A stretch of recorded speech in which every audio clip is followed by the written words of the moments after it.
Hey everyone, welcome to the Morning Grind podcast. I'm your host, Stevietpfl. It's Wednesday, May 21st. It is 2025. We have 7-game MLB slate to talk about here on Wednesday night's slate. No, there's a day baseball slate, but I'm going to focus on the main slate. I know I get a lot of messages from people saying that they listen to this while they're at the gym and all that stuff. So I tend to focus more on the main slates and the late slates. That gives people plenty of time to listen to the show. So hope everyone's having a fantastic Tuesday night over there in YouTube chat. DJ, Derek, Stephen B, Todd, what's up, everyone? I'm sweating some baseball out right now. I have a full Phillies stack with my boy Walter, who ended up putting up 18 fantasy points at 2% ownership. So I have that team in quite a few tournaments. It's a full Philly stack with Tovar and Freeman from Colorado, and it's at 135 DK points. So hoping that we can get a big inning here from the Phillies against this Colorado bullpen. That'd be great here in the 8th and 9th inning. 7 games. We have some pitching. We got DeGrom, Crochet. Our boy Smith Schroyer is pitching on this slate. So we have plenty of pitching options to talk about. I feel like I was pretty on it on Tuesday. Overall, I played a lot of Baltimore. So we'll see how, that didn't really pan out how I was hoping. And I kind of knew that going in. I knew that there was risk in playing Baltimore. But I like the spot. I'll do it again. Logan Henderson, he has good stuff. I watched a lot of the start. He has good stuff. It was never about the stuff. It's just more of he gives up. I feel like he's gonna give up a lot of home runs this year if he continues to stay in the majors. So I was targeting that more than anything else. And sometimes you win some, sometimes you lose some. That was my main build on FanDuel, was a Baltimore Athletics stack. So I think Bryce Harper just put me in the lead in the $20 contest over there on DK with that double that he just hit. So going to be sweating some baseball here. Nothing crazy, nothing life-changing, but it'd be good to have a nice night over there, sitting at 140 on DK now. So we'll sweat that out a little bit. I had that lineup, that was one of my main 5 teams that I built, my 5-entry max team. So I have that lineup in quite a few contests. So wouldn't be sad if that lineup kept doing some stuff. That'd be great. The biggest one is Castellanos, Freeman, 1% owned Freeman and Coors at 3,200 at second base was the big difference maker in that lineup for me so far. All right, we got Atlanta at Washington is where we kick it off here. AJ Smith Schroyer against Trevor Williams, 8.5 total in this game. Atlanta a 162 favorite. So, I've been on Smith Schroyer, I feel like, more than most. I've been playing him a lot recently. He's had 3 really good starts in a row, including last time out against Washington. If you're new, welcome. Appreciate you. Make sure you hit the subscribe button. Turn on those downloads over there on iTunes and Spotify. I appreciate that. But if you're not new, then you probably have heard me say this at least 1,000 times over the last 9 years. I hate pitchers on back-to-back spots against the same team.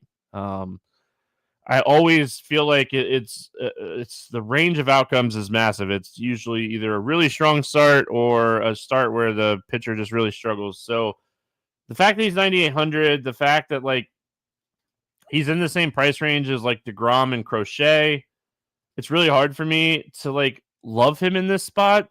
Washington, if you look at the lineup, they have some power at the top half. The middle half of the lineup is struggling with power. There's some strikeouts throughout the lineup. So, it's not the worst spot in the world for Smith Schroyer. He could easily go out and do what he did last time, 6 innings, 6 strikeouts, no earned runs. And have a really strong outing. I don't know. I'm just on the fence. I believe in the talent. I've said it a lot. I believe in the talent. So, if you want to take some shots on him, you can. I'm not talking you off of it. I Again, it's more of like just facing the same team in back-to-back starts. 5 days ago, right? 5 or 6 days ago. Schwarber, what are you striking out? 3-0 and you strike out. What are we doing, Kyle Schwarber? What are we doing? I know what we're doing with Trevor Williams on the other side of this game. We're not playing him. You got to be able to attack this Atlanta team, and I don't think that like Trevor Williams is the guy that's going to attack this team. And he just faced this team too. I mean, same circumstance here on the other side. So when you look at Williams, you're like below average strikeout pitcher. He's done a really solid job of limiting power to righties. Really struggles with like left-handed power. But you got to really be able to attack the righties in this lineup. And his strikeout rate is solid. He does have some potential negative regression coming overall, looking at some of his advanced numbers. So, you obviously see that a little bit, but not doing it with Trevor Williams here. As far as the Braves bats, I like Atlanta. I think Atlanta, very playable here. Like I said, he has done a good job of limiting right-handed power this year. So I definitely prefer like Matt Olson, Verdugo type hitters in this lineup, Harris. But if I'm playing Atlanta, obviously I'll get some exposure to Riley and Ozuna. It's not like Trevor Williams is this awesome pitcher that is going to go out and dominate offenses. And the Washington bullpen continues to be a bottom 3 bullpen. Their bullpen's really bad. So I could definitely see stacking Atlanta in this spot. As far as Washington, even though like it's a back-to-back start against this team, where Smith Schroyer has struggled, even last year, it was like just right-handed power, and they don't have a lot of right-handed power. Probably why he pitched so well against them last time. The Dylan Cruz probably going to miss this game. He left the game early, and it was like a lower back injury. So, I mean, there's potential that he misses it, and he's been hit with some power here recently. So that is just a bump to Smith Schroyer. Mets, Red Sox. I had some unders on. I had some overs and unders mixed in there with Walker Buehler, and then he gets ejected. That was fun. But Mets, Red Sox, 8 total. Red Sox a 148 favorite. Taylor McGill against Garrett Crochet in this one. So McGill, for me, I think there's spots we play him throughout the year. His strikeout stuff has been awesome. He's sitting around 29% this season. He's had some really good strikeout stuff. His command struggles, and he walks a lot of hitters, like just in general. He's allowed at least 3 earned runs in 4 straight starts and 4 earned runs in 3 straight starts. So he has strikeout ability. There's some strikeouts in this lineup for sure. But like overall, the Red Sox lineup, now that it's starting to get healthier too, it's a tough lineup to face. The top half of the lineup has a lot of power that doesn't strike out a lot. They have patient hitters at the top half. So I could see McGill getting 5-6 strikeouts in this spot. But the walks are concerning. The runs are concerning. The command in general is concerning. So probably stay away from him in this spot. Other side of this game, Garrett Crochet. I mean, I don't necessarily love playing pitchers against this team. With that said, I'm in. I definitely prefer left-handed pitchers. You take away bats like Soto. Brendan Nimmo has been solid against lefties, but he strikes out a little bit higher against lefties. Vientos has really struggled with power against lefties this season. So Pete Alonso is the bat you're really worried about for Crochet. Overall, that's the guy that you're like, man, you got to get through. You got to get through that guy. You got to get through Pete Alonso.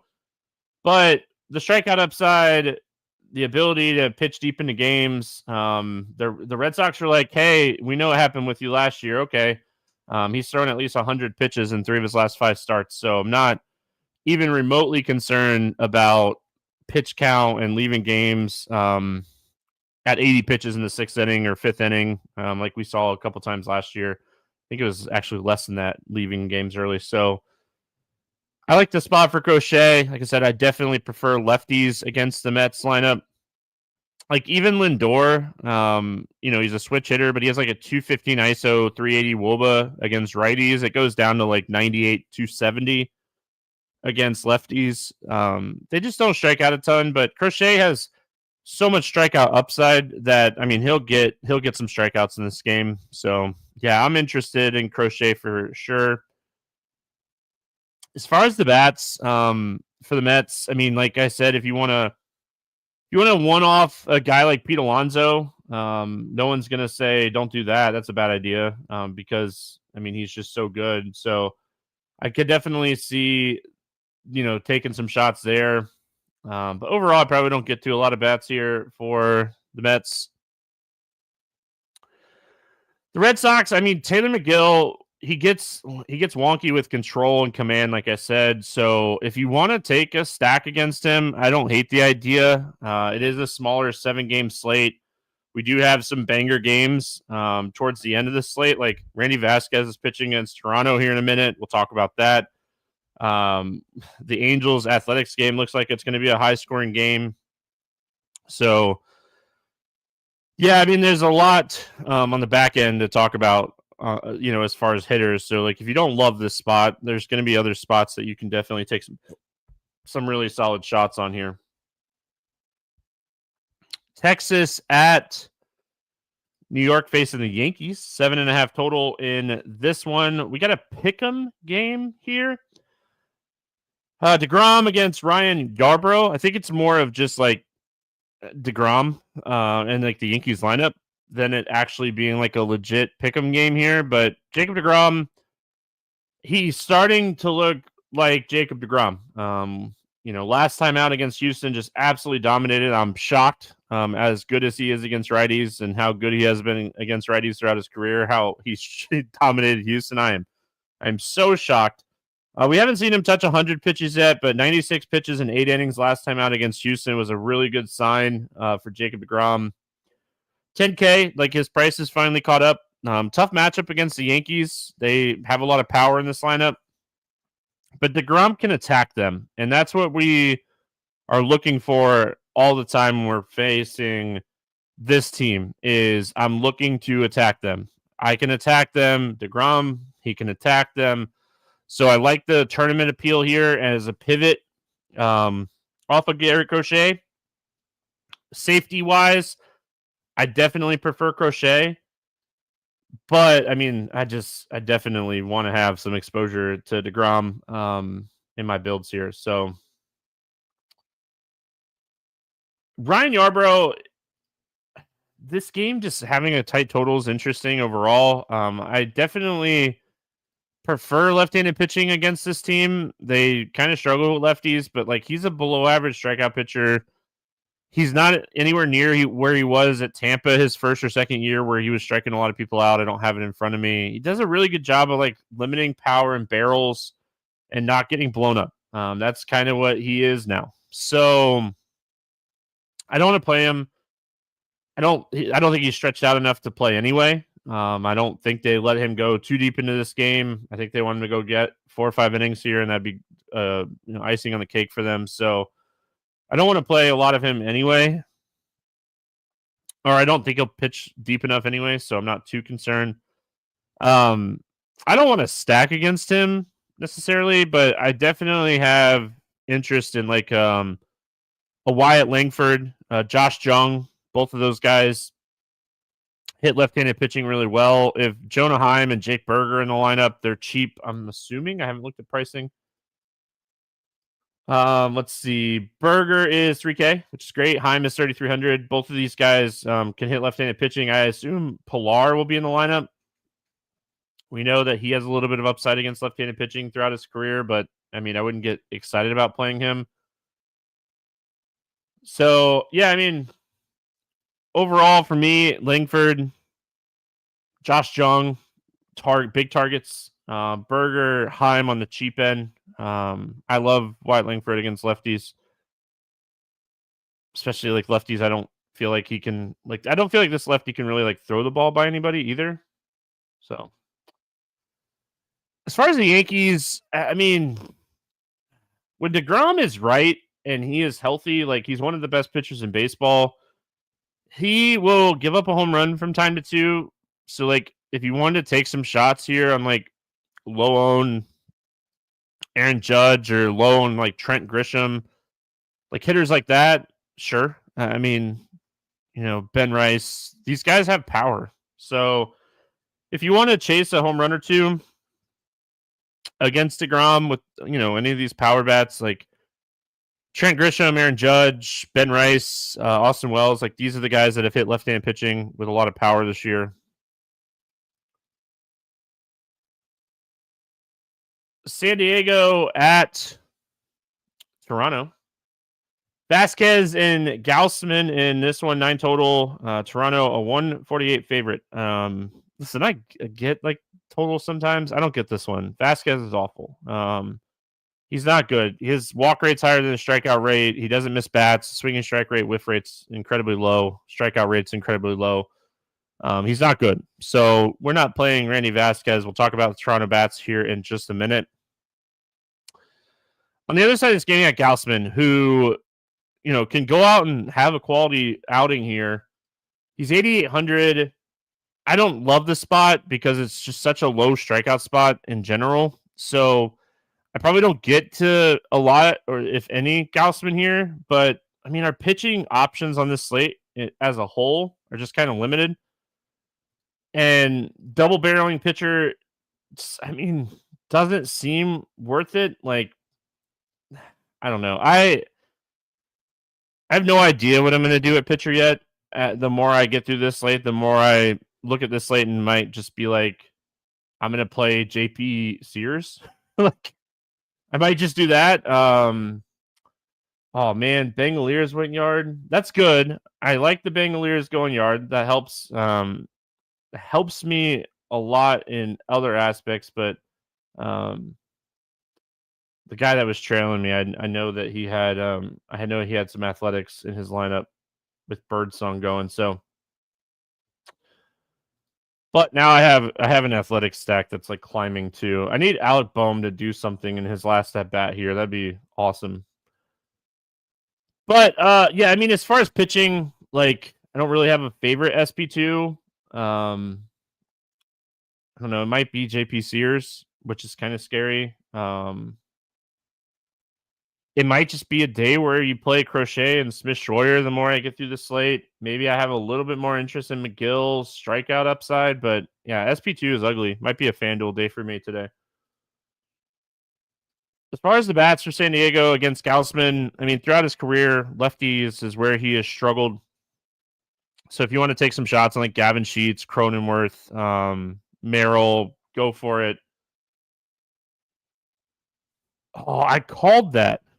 Didn't I call Nick Kurtz going yard somewhere? I'm pretty sure I did. I thought I called it on the show yesterday, but Nick Kurtz was a guy that I ended up with a lot of. I'm pretty sure that I had him tagged on RotoGrinders Lineup HQ for premium tags today, talking about how much I liked him. So if you read that and if you listen to the show, it's probably good for you. That probably was a good home run for you. It moved my athletics team like super close to my Philly team, which is good because that's always really good. Nick Kurtz is pretty low owned too, so all right. I'm getting distracted. I get distracted sometimes. It happens to the best of us, but I feel like I'm getting distracted a little bit. But yeah, San Diego, I like the lefties. Yeah, I did. I knew I wrote up Nick Kurtz. It's not you, Derek. I'm watching games too, so it's not just you. I promise. I'm like trying to figure out what I needed from this like Philly top half here without like a couple of these guys behind me catching me, but like I'm probably out of it because I was just looking like there's a lot of people with athletic stacks behind me. So I'm probably looking at like a top 10 day instead of a takedown day. So not too concerned. I'll focus more on the podcast. I forget where I was at. Oh, I talked about this in Toronto bets. I like Toronto a lot today. I think they're an excellent pivot off of Coors, off of the Athletics, off that Arizona potential game if that game gets some ownership. But Randy Vasquez, I kind of said it right. Like he's not good. He is extremely hittable. This is an excellent spot for Toronto. You know, they just had a tough matchup against Dylan Cease. This guy, just I don't understand why he like San Diego, like they have so much talent in general. So I think it's just a matter of time before Randy Vasquez isn't pitching anymore. And we see somebody, maybe they pick somebody up. I know a lot of their young pitching prospects. I remember looking at this before the season started, but a lot of their pitching prospects are like younger, like single A, double A type prospects. So, yeah, I mean, maybe they acquire somebody from somebody, but yeah, like this spot a lot. Bichette, Vlad, Varsho, Santander, Barger, always a guy that I like to play. He has some stolen base upside. I think he had a stolen base on Tuesday night. Philadelphia at Colorado. This game has an 11.5 total. 11.5 total in this one. Yeah, I mean,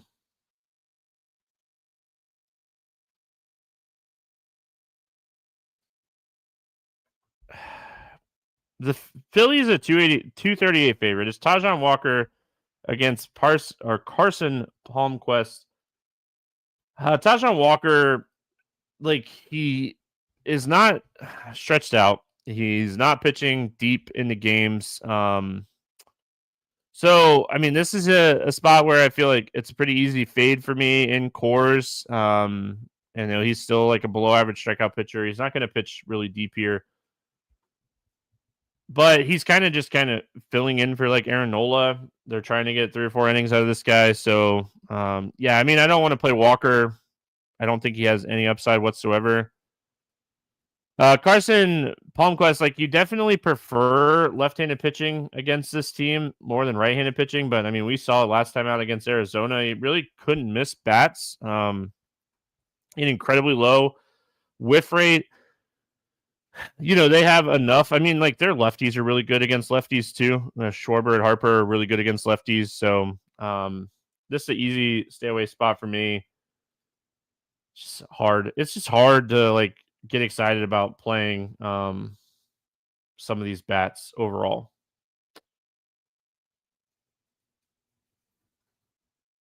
As far as the Philly bats, man, I mean, get excited about playing the pitching overall in the slate. Like my pitching pool is going to be really small today. I can tell you that I'm going to need some value at hitting because I'm going to need to spend up on some pitching today. I need the Dodgers and Arizona game needs to get going. I have a 4-bet parlay that I really like today at like 700 that I need that game to get going a little bit. As far as the Philly bats, I obviously like the lefties, Harper, Schwarber, but I like Castellanos a lot in this spot. Alec Boehm, he struggled against lefties this year, but I mean, he was really solid against lefties last year. JT Realmuto was really solid against lefties last year. Trey Turner was really struggled. Like he's really struggled, but he was really good against lefties last year. So, I mean, any of the Philly righty-handed hitters that are in the lineup today, I'm going to have interest in them. Sosa is really solid against left-handed pitching. He has like a 395 ISO or WOBA against lefties this year. So, like the Philly bats, but I also like the Colorado bats here. I mean, Tajon Walker is a below-average strikeout pitcher. It's just, who do you play? I mean, Tovar, Toglia, Goodman, Beck. You're worried a little bit about, some pinch hit risk potentially, but I mean, Colorado, I don't feel like the pinch hit risk is like too concerning here. So I think you could take some shots on the Rockies today. I think they're definitely in play. Angels Athletics, 10.5 total in this game. We got Kowanovic against Sears. This game is interesting. in the aspect of like we don't have a lot of great pitchers today, and like Kvanovich, he has pitched really solid the last couple times out, and I mean I stacked against him a lot last time out against the Dodgers, and they talked a lot on the broadcast about how he's been working on this like new, I think it was a changeup. I'm looking it up. He's been working on this like new changeup, and he's using it against left-handed hitters. And that, I mean, if you look at it, I mean, that's kind of what's happening here. He has only thrown it twice against right-handed hitters, but he's thrown it 54 times against lefties. And he has really good numbers with it. So he's using it to help him with left-handed hitters, which is where he really has struggled this year and last year. So I thought that was really interesting on the broadcast. It's a very small sample size.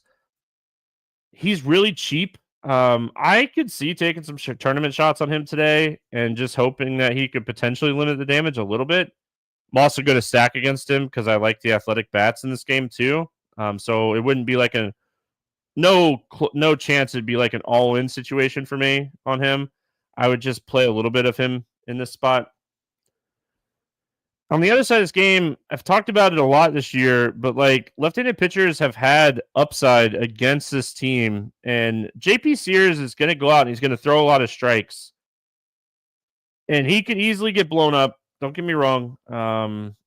He has been struggling big time recently after starting the season pretty solid, but his command and leaving pitches over the middle of the plate, never a great sign. But looking at it, you're obviously worried about like Neto and Ward, Ohapi, even like Travis d'Arnaud in this lineup if they go double catcher with one of them hitting DH, which is a very good possibility in this spot. So you're obviously concerned about the matchup, but I mean, I think he's worth some tournament shots too. I think both these pitchers are interesting for tournaments, and I think both the offenses are interesting for tournaments. So we don't have a lot of cheap pitching options. So yeah, I mean, I think you could definitely take some shots on Sears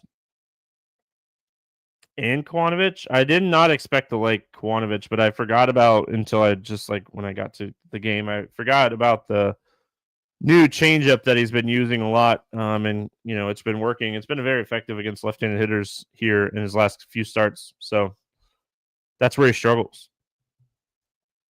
That's why I love the Dodgers last time against him, and then he did absolutely nothing, or they did absolutely nothing against him.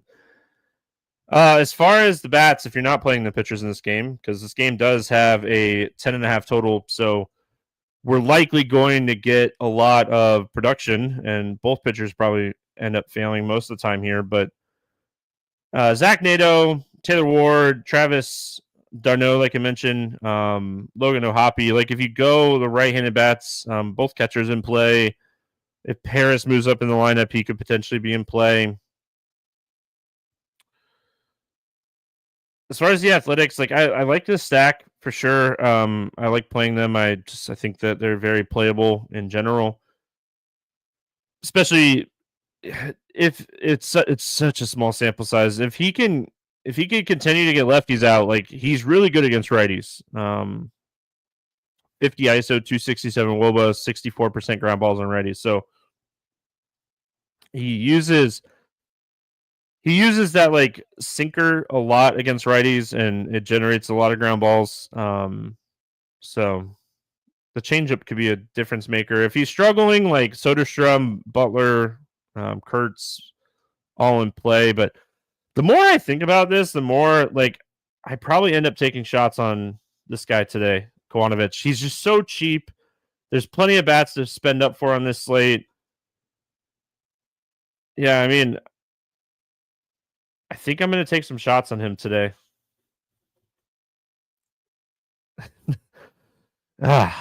Never feels good. Never feels good. All right, we finish it out. Arizona at LA taking on the Dodgers. 9 total in this game. Dodgers a 135 favorite. We got Corbin Burns going up against Dustin May. In this one, Corbin Burns, like and we all probably played him last time out against Colorado. He absolutely dominated him. He had a 10 strikeout game, best game of the year for him. Pitched really well 2 starts ago against the same Dodgers team. I don't know. I don't think his strikeout stuff is back to where it was.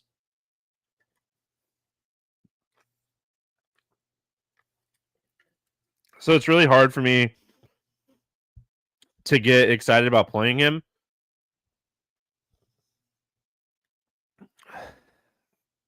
I probably don't, unless we get some weather in these early games and we have to like pivot some stuff. I probably don't end up playing him against the Dodgers. I think this is a really tough spot for him. Other side of this game, I mean, I am not a Dustin May person. I know I talk about this all the time. He pitched really well against this team 2 starts ago, but he's getting hit. He's getting hit hard.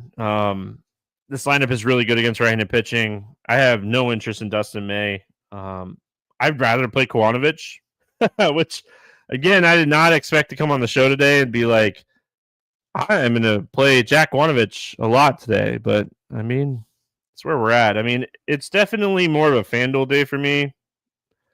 And it's likely more of like a single to 3 entry max like type of build on DK for me. So I'll probably end up playing Kowanovic in 1 or 2 of those builds. As far as the bats, sorry, I know somebody mentioned it in the YouTube comments. I totally forgot about the bats in this game, but the way that it looks right now, with the game being like 1-0 in the bottom of the 5th, maybe I missed these bats on purpose. I like Carroll. I like Marte, Josh Naylor, Pavin Smith, Perdomo.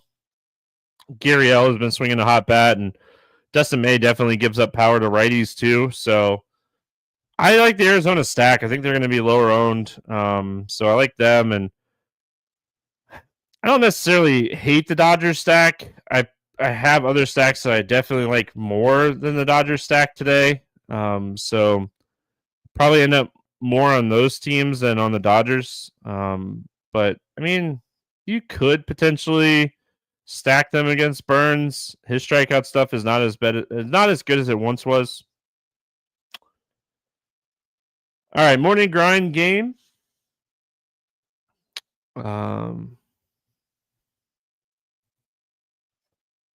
Morning grind game under 8K to get 6 or more strikeouts. We'll go Jack Kowanovic. Over 4K to score under 15. My bust today, I'd probably go Kevin Gausman. Over 4K to hit a home run. I think there's some really good spots on this slate, but I'm going to go to Vladdy going yard against Vasquez here. I think he had a home run on Tuesday night too. Under 4K to score 10 plus points. I mean, a lot of potential options here. Trying to stay away from cores. There's a lot of bats and cores that have the upside to do this. I'm going to go with Josh Jung from Texas to score over 10 DK points. Stack to score 6 or more runs. Give me the Blue Jays. I really like the Blue Jays against Randy Vasquez today. Appreciate everyone for hanging out. Appreciate everyone that listens on the podcast feed as well that doesn't get to hang out with the live show. If you haven't already, make sure you hit the subscribe button over there on YouTube. That's going to wrap it up here for Wednesday.